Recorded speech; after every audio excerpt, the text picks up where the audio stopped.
নমস্কার বন্ধুরা, সকলকে বাংলা ক্লাস ইউটিউব চ্যানেলে স্বাগত জানাই।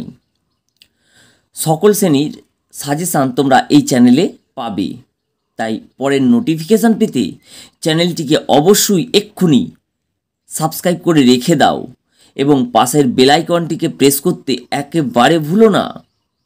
ভালো লাগলে অবশ্যই তোমরা একটা লাইক দেবে। আজ বিএ চতুর্থ সেমিস্টারের জন্য ইতিহাস সাজেশান দিচ্ছি।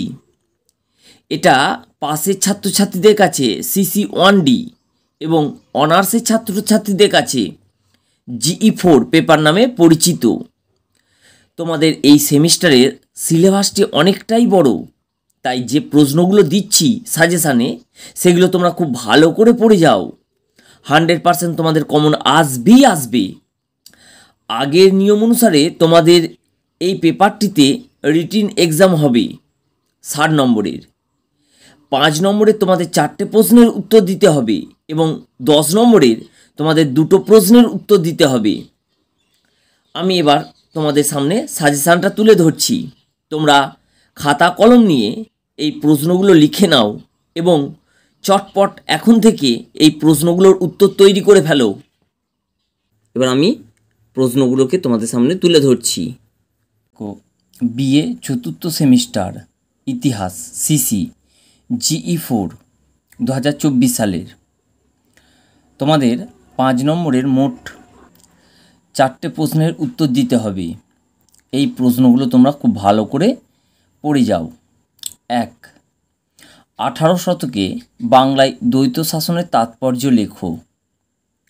2. সম্পদের নির্গমন বলতে কী বোঝো? 3. অসহযোগ আন্দোলনের তাৎপর্য লেখো।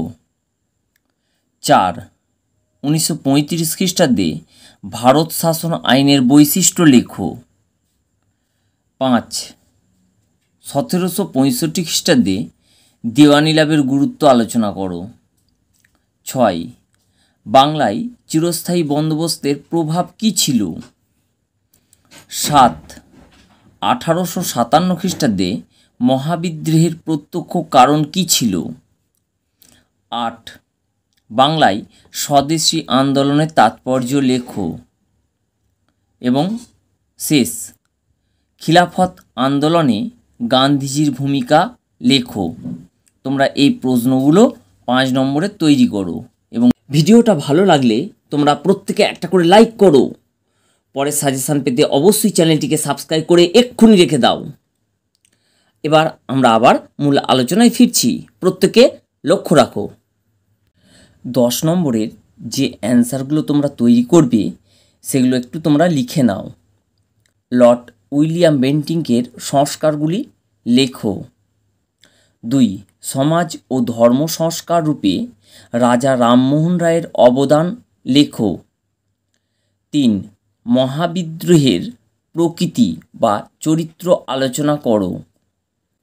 4. ভারতের রাজনীতিতে গান্ধীজির উত্থান সম্পর্কে যা জানো লেখো। 5.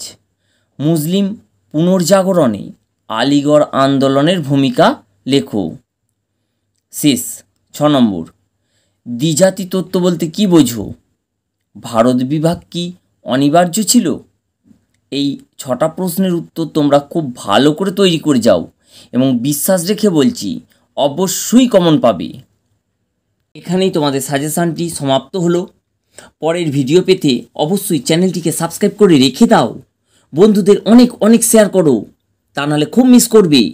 আজকে এই পর্যন্ত, সকলে খুব ভালো থেকো। নমস্কার।